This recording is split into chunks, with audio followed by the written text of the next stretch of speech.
Tarde, Upendra Limaye, national winning, किरण गायकवाड, तो एक संस्कृती बालगुडे, अक्षय टंकसाळे, शुभंकर एकबोटे, आमच्या पिट्या. अरे ॲक्टर भारी आहेत ना, तुम्ही नाव नाही ठेवू शकत म्हणून त्यांना घेतलं. म्हणजे असं नाही ना की भाऊ तू माझा मित्र आहे, चल ना तुला काहीच येत नाही तरी येतो. नाही, तुम्ही कामं बघा, किती चोख कामं केलीत ती बघा. त्यांनी त्या फिल्मला, त्या पात्रांना न्याय दिला म्हणून ते फिल्ममध्ये आहेत. झालाय, धुळा झालाय, लफडा झालाय, खूप चिक्कार गोष्टी झाल्या. ट्रेलर लावून 16 झालाय चौक चित्रपटाचा.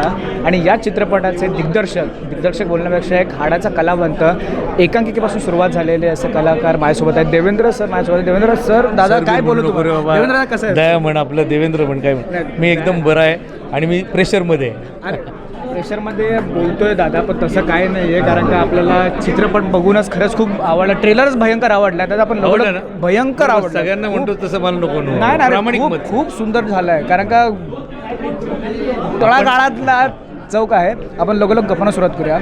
दादा, तुझ्या दृष्टिकोनातून तुझ्यासाठी चौक किती महत्त्वाचा आहे? चित्रपटसुद्धा आणि खऱ्या आयुष्यामध्ये चौकसुद्धा. हे बघ, चौक हा खूप महत्त्वाचा आहे. आता तुला एक बेसिक सांगतो. आत्ता कोविड येऊन गेला, काय काय झालं आपल्या सगळ्यांना माहिती. तेव्हा ना चौकातल्या पोरांनी जी कामं केलीत ना, जी मदत केली ना जीव वाचवायला, ते महत्त्वाचे होते. बरोबर. तुम्ही ॲब्रॉडला आहे, तुमच्या आईवडिलांना आम्ही वाचवले. हो, अगदीच. मी कित्येक लोकांना ॲडमिट केलं, तुला खोटं नाही सांगत. मला 2 लहान मुली आहेत. मी कित्येक लोकांना हाताने ॲडमिट केलं आणि मी घरी येऊन माझ्या रूममध्ये बसायचो. का? अरे मला काय झालं, जर का मी इन्फेक्ट झालो तर माझ्या घरी लहान मुलं आहे, आई आहे, वडील सगळे, त्यांना काय झालं तर काय करू. पण मी त्यावेळेला थांबलो नाही. आणि ना ही माणुसकी आहे ना, ही आपल्याला चौकातनं मिळते भाऊ, एवढंच सांगतो. दादा, मी तुला पुढचा प्रश्न असा करेन की एक कलाकार जेव्हा दिग्दर्शन क्षेत्रामध्ये येतो तेव्हा त्याच्या डोक्यामध्ये भयंकर विचार सुरू असतात. जेव्हा तू हा निर्णय घेतलास चौक चित्रपट दिग्दर्शित करायचा, तुझ्या डोक्यामध्ये नेमका काय विचार होता, काय थॉट्स होते? नाही, मला डिरेक्ट हे कॉलेजमध्ये मी असताना एकांकिका लिहायचो, डिरेक्ट करायचो. तो प्रवास पुढे जाऊन आपण डिरेक्टर होतो ना. म्हणजे मला डिरेक्टर हे तेव्हाच व्हायचं होतं. पण मी फिल्म करीन आणि फिल्म डिरेक्ट करीन हे नव्हतं ठरवलं. मी स्वतः ॲक्टिंग करत होतो. मग मी ॲक्टिंग खूप वर्ष सिनेमांमध्ये वेगवेगळ्या दिग्दर्शकांच्या हाताखाली खूप वर्ष ॲक्टिंग केली. मग मला असं वाटत होतं की नाही, आपल्याला जर जे खुणावतं ते तर डिरेक्शन आहे. त्यामुळं आणि मला हे माहिती होतं की मला या विषयावरती फिल्म लिहायची आहे आणि डिरेक्ट करायची. ते सतत आपलं बॅक ऑफ द माइंड ते होतं. ते लिहिलं, त्याला 4-5 वर्ष लागली मला. पण आता तो सगळ्यांच्या समोर येतो आहे सगळं. दादा, या चित्रपटामध्ये खूप सारे कलाकार असे आहेत, म्हणजे त्यांनी पूर्ण कल्लोळ झालं. ट्रेलरमध्ये आम्ही बघितलंच आहे. काय सांगशील सगळ्यांसोबत काम करायचं? तू प्रवीण दादांसोबत तर ऑलरेडी काम केलंच आहे, अक्षयसोबत केलं आहे, पिठाबाईसोबत सुद्धा केलं आहे. काय होतं अनुभव त्याच्यासोबत? अरे ही माझे जीवाभावाचे मित्र आहेत आणि आपण पहिलं काहीतरी करतोय तर हे नाही तर कोण. मला ह्यांनी संधी दिली येणार आहे, मला आणला कोणी, हे आमच्या मित्रांनी आणलं. मग आपण काहीतरी करतोय आणि आपण आता ह्या वेळेला कसं काय कृतज्ञपणा करतो. आपल्या दोस्तांनाच घेतलं पाहिजे ना फिल्ममध्ये पण. मग मी घेतलं. आणि काय लेवलची दोस्ती आहेत. म्हणजे आज महाराष्ट्रात त्यांचा काय परफॉर्मन्स आहे. नाही, अरे आपण महाराष्ट्रापुरतं बोलतो बाबा की ॲक्टिंग काही लेवलचे ॲक्टर्स आहेत. ते प्रवीण तरडे, उपेंद्र लिमये, नॅशनल विनिंग, किरण गायकवाड, तो एक संस्कृती बालगुडे, अक्षय टंकसाळे, शुभंकर एकबोटे, आमच्या पिट्या. अरे ॲक्टर भारी आहेत ना, तुम्ही नाव नाही ठेवू शकत म्हणून त्यांना घेतलं. म्हणजे असं नाही ना की भाऊ तू माझा मित्र आहे, चल ना तुला काहीच येत नाही तरी येतो. नाही, तुम्ही कामं बघा, किती चोख कामं केलीत ती बघा.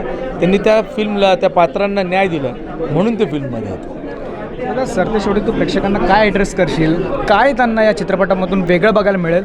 आणि तुझी चौकातली एखादी गोष्ट म्हणजे जरी गंमतदार असली तरी आम्हाला ऐकायला आवडेल, काय सांगशील? हे बघ, ही फिल्म जी केली आहे हे चौक, म्हणजे तुम्हाला जर का आता ट्रेलर काहीतरी असा डार्क वाटत असेल की त्या बाबा चौकातल्या हाणामाऱ्या दाखवल्यात का, पॉलिटिकल कनेक्शन दाखवलेत का, काय दाखवले, नक्की काय दाखवले, तर माझं ना ह्याच्यामध्ये एक खूप सोशो पॉलिटिकल स्टेटमेंट आहे.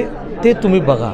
आज जी आमची युवा पिढी आहे, तरुणाई आहे, ती ज्या पद्धतीने चालली, ज्या दिशेने चालली आहे, सगळीच म्हणाल का तर नाही, जी चालली आहेत आपण त्यांच्याविषयी बोलू की ज्या पद्धतीने जिकडे ती जाती आहे ते तर डिफोकस तर होत नाही आहेत ना, ते आपण बघितलं पाहिजे. आणि इतक्या इझिली हल्ली लोक डायव्हर्ट होतात करिअरमध्ये की ते तसं नाही केलं पाहिजे. आपण आधी ना आपलं करिअर डिझाईन केलं पाहिजे, त्याच्यातनं 4 पैसे कमवले पाहिजेत. आईवडिलांना विचारलं पाहिजे, कायम आईवडिलांना विचारलं पाहिजे. हल्ली आईवडिलांना विचारणंच लोक सोडून दिले, तसं नाही केलं पाहिजे. की आधी काय करायला पाहिजे, स्वतःचं करिअर, मग 4 पैसे मिळाले पाहिजे, मग ते त्याच्यातनं जर का 4 पैसे मिळाले मग समाजकार्य आणि मग राजकारण केलं पाहिजे. मी तुला नेहमी सांगतो, म्हणजे माझं एक नेहमीचं ऑब्झर्वेशन, राजकारणामध्ये आहेत ना, राजकारणी एकमेकांचे गुप्त मित्र असतात आणि कार्यकर्ते एकमेकांचे उघड शत्रू असतात. तू बघ कोणात वाद होतात, कार्यकर्त्यांमध्ये वाद होतात. अरे हे लोक नंतर टाळ्या घेतात एकमेकांच्या. बरोबर. सगळेच राजकारणी वाईट नसतात. माझे खूप जवळचे मित्र आहेत की जे नगरसेवक आहेत, आमदार आहेत, खासदार आहेत. मी बघतो ना, मग पॉझिटिव्हली काम करा. चित्रपटाचे निर्माते सुद्धा राजकारणामध्ये खूप मोठं नाव आहे. मग हो, पण मग तुमच्यातली निगेटिव्हिटी गेली पाहिजे आणि पॉझिटिव्हली तुम्ही काम केलं पाहिजे. एवढाच मला संदेश द्यायचा. किंवा माझं म्हणणं हे आहे की खूप चांगलं वागता येतं ना रे, ते आपण वागूयात ना, बस. तर दादा खरंच खूप धन्यवाद. खूप भन्नाट ट्रेलर झाला आहे. चित्रपट सुद्धा तेवढाच आवडीचा असेल एवढा माहिती. धन्यवाद दादा. धन्यवाद.